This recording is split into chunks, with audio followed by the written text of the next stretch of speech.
Hai Sobat Fakta, mari kita bahas sebuah mesin yang benar-benar memecah belah pendapat.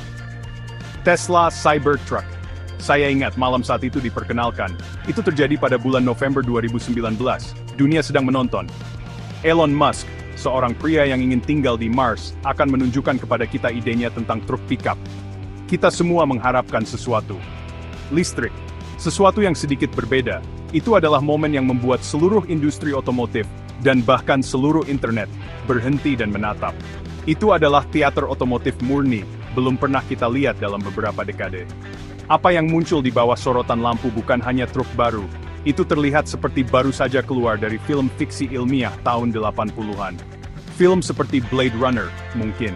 Semuanya sudut tajam dan permukaan datar, tidak ada lekukan lembut, tidak ada garis halus.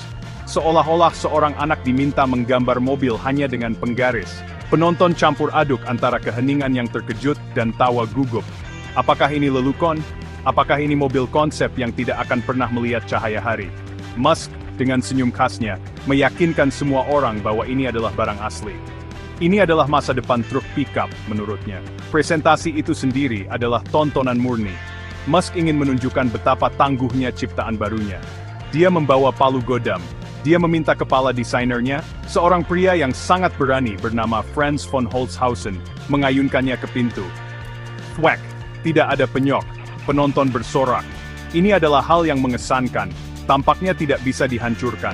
Sebuah truk yang dibangun untuk dunia pasca apokaliptik. Itu adalah pertunjukan yang brilian, dirancang untuk menarik perhatian dan menunjukkan bahwa ini bukan kendaraan biasa yang rapuh. Itu adalah pernyataan niat, deklarasi bahwa Tesla tidak datang untuk bermain sesuai aturan desain mobil yang sudah ada. Tapi kemudian, datanglah momen yang akan hidup dalam sejarah internet selamanya. Untuk memamerkan kaca baja Tesla, Franz melemparkan bola logam ke jendela samping. Alih-alih memantul tanpa bahaya seperti yang direncanakan, jendela itu pecah. Jaringan retakan menyebar di seluruh kaca. Untuk memperburuk keadaan, mereka mencobanya lagi di jendela belakang. Dan coba tebak, yang itu juga pecah. Musk harus menyelesaikan sisa presentasi berdiri di depan truk tak pecah senilai jutaan dolar dengan dua jendela yang sangat pecah. Itu adalah bencana. Atau bukan? Dengan cara yang aneh, itu adalah pemasaran terbaik yang bisa dia minta.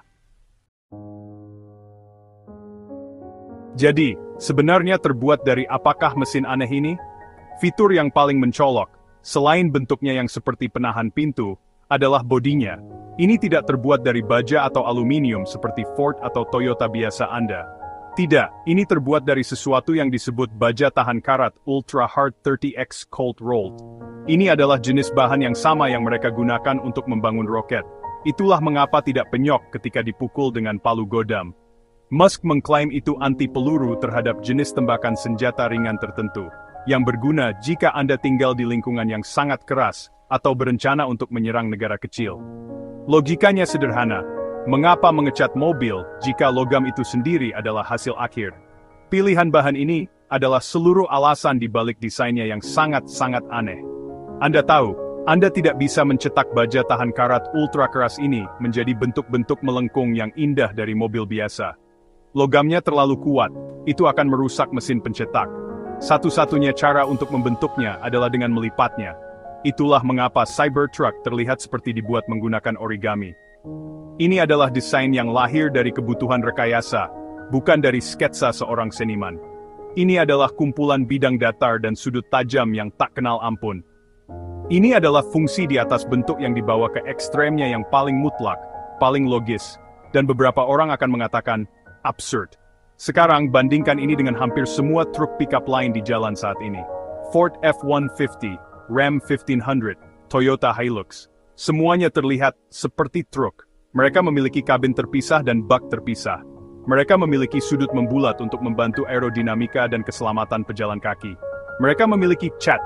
Mereka dirancang agar terlihat tangguh tetapi juga cukup ramah untuk dikendarai ke supermarket. Cybertruck membuang semua sejarah dan konvensi desain itu ke tempat sampah. Ia tidak memiliki bak terpisah. Bodinya adalah cangkang struktural tunggal, sebuah exoskeleton. Ia terlihat asing. Ia terlihat seperti ingin menaklukkan supermarket, bukan hanya mengunjunginya. Desain exoskeleton ini, bagaimanapun, adalah bagian rekayasa yang cerdas. Dengan menjadikan kulit luar sebagai struktur, Tesla mengatakan, itu membebaskan lebih banyak ruang interior dan memberikan kekuatan superior. Ini adalah pemikiran ulang mendasar tentang bagaimana sebuah kendaraan harus dibangun. Truk tradisional memiliki bodi yang dibaut ke rangka terpisah. Cybertruck adalah rangkanya. Inilah mengapa ia memiliki kapasitas penarik dan ketahanan yang luar biasa. Ini adalah penyimpangan radikal dari satu abad manufaktur otomotif. Sebuah langkah berani yang mempertanyakan fondasi dasar bagaimana kita membangun kendaraan yang kita kendarai setiap hari. Ini adalah jenius atau gila, dan jujur, saya masih belum yakin yang mana. Meskipun penampilannya aneh, Anda tidak bisa menyangkal kemampuan luar biasa dari benda ini. Angka-angkanya jujur saja konyol. Tesla mengklaim versi top spec dapat melaju dari 0 hingga 60 mil per jam dalam waktu kurang dari 2,9 detik. Itu lebih cepat dari Porsche 911. Biar saya ulangi, sebuah truk pickup baja tahan karat raksasa, berat, lebih cepat dari mobil sport Jerman yang dibuat khusus. Itu benar-benar gila. Ia juga dapat menarik lebih dari 14.000 pon. Ini adalah supercar yang menyamar sebagai bangunan brutalis, bukti nyata kekuatan luar biasa dari motor listrik dan pengiriman torsi instannya. Lalu ada teknologinya. Sebagai Tesla, ia dilengkapi dengan lebih banyak layar dan perangkat lunak daripada pusat komando NASA. Interiornya minimalis, didominasi oleh layar sentuh tengah besar yang mengontrol segalanya. Ia memiliki sistem autopilot yang terkenal, bak kargo besar yang disebut brankas dengan penutup bawaan, dan bahkan stop kontak di dalam mobil yang dapat digunakan untuk menyalakan perkakas Anda atau bahkan rumah Anda saat listrik padam. Ini adalah pembangkit listrik berjalan. Sebagai bagian dari teknologi, itu tidak dapat disangkal mengesankan. Rasanya kurang seperti mobil dan lebih seperti gadget, alat yang sangat besar, sangat cepat, sangat berguna untuk dunia modern. Dan, tentu saja, ini ramah lingkungan. Semacam itu, ia tidak memiliki mesin V8 besar yang boros bahan bakar yang menderu di bawah kap mesin. Ia berjalan dengan listrik. Jadi, Anda bisa mengendarai mesin Anda yang terlihat sangat agresif, dan memberitahu semua orang bahwa Anda menyelamatkan planet ini. Anda tidak perlu membayar bensin, cukup colokkan ke dinding seperti telepon. Ini adalah nilai jual yang besar bagi banyak orang. Gagasan memiliki semua kekuatan dan utilitas itu tanpa emisi adalah hal yang kuat. Ini menggabungkan citra macho truk besar dengan hati nurani yang bersih dari kendaraan listrik. Kombinasi yang terbukti sangat menarik bagi jenis pembeli tertentu. Namun, kontroversinya sama besarnya dengan truk itu sendiri. Desain itu, banyak orang menganggapnya jelek. Mereka mengatakan itu terlihat belum selesai, seperti prototipe yang lolos dari laboratorium. Dan mereka ada benarnya. Ia tidak memiliki keanggunan atau keindahan yang kita kaitkan dengan desain mobil. Lalu ada kegagalan jendela pecah, yang menjadi sumber ejekan global. Orang-orang mempertanyakan apakah truk itu benar-benar sekuat yang diklaim Musk. Produksinya juga tertunda selama bertahun-tahun, membuat banyak orang percaya itu tidak akan pernah benar-benar dibangun. Itu adalah kendaraan yang tampaknya menarik masalah dan perdebatan kemanapun ia pergi.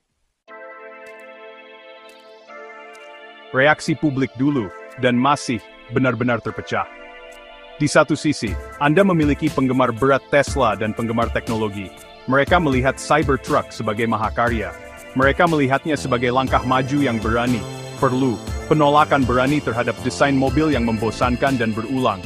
Mereka memesannya dalam ratusan ribu, menaruh uang muka untuk kendaraan yang hanya mereka lihat secara online. Bagi mereka, itu melambangkan kemajuan, inovasi, dan pikiran brilian Elon Musk. Ini lebih dari sekadar truk. Ini adalah simbol masa depan yang lebih baik, lebih menarik. Mereka merangkul keanehannya sebagai lencana kehormatan. Di sisi memiliki, hampir semua orang lain. Pemilik truk tradisional mengejeknya. Desainer otomotif terkejut. Masyarakat umum hanya bingung.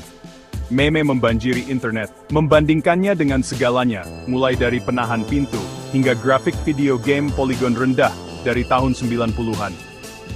Banyak orang tidak bisa menganggapnya serius. Mereka melihatnya sebagai aksi publisitas, pernyataan arogan dan jelek dari perusahaan yang berpikir ia tahu lebih baik dari orang lain. Itu dilihat sebagai mainan untuk para tech bros kaya, bukan kendaraan kerja serius untuk orang-orang pekerja keras yang nyata. Jadi, apakah desainnya futuristik atau hanya kontroversial? Saya pikir jawabannya adalah keduanya. Ini tidak dapat disangkal futuristik. Ini tidak terlihat seperti apapun dari zaman kita. Ini terlihat seperti milik sebuah film yang berlatar di koloni di Mars. Konstruksi, bahan dan kinerjanya semuanya mengarah pada cara berpikir baru tentang apa yang bisa menjadi sebuah kendaraan. Ini memaksa kita untuk mempertanyakan mengapa mobil terlihat sama begitu lama. Ini adalah upaya yang tulus, betapapun canggungnya, untuk mendorong batas-batas dari apa yang mungkin. Ini adalah kejutan bagi sistem, dan terkadang, sistem membutuhkan kejutan yang baik. Pada akhirnya, warisan terbesarnya mungkin adalah kontroversi itu sendiri. Ini adalah argumen beroda 4. Ini dirancang untuk memprovokasi reaksi, dan itu berhasil dengan gemilang. Apakah Anda menyukainya atau membencinya, Anda memiliki pendapat tentangnya. Ini tidak membosankan. Dan di dunia mobil, tidak membosankan adalah pencapaian besar. Apakah ini masa depan mobil? Mungkin tidak untuk semua orang, tapi itu pasti membuat masa depan jauh lebih menarik. Dan untuk itu, bahkan saya harus memberikan sedikit rasa hormat. Ini adalah kegagalan yang mulia, konyol dan menarik. Atau apakah itu sebuah kesuksesan? Saya masih belum bisa memutuskan. Jika Anda ingin lebih banyak fakta yang membuat Anda berpikir, jangan lupa untuk berlangganan saluran YouTube kami. Sampai jumpa di lain waktu.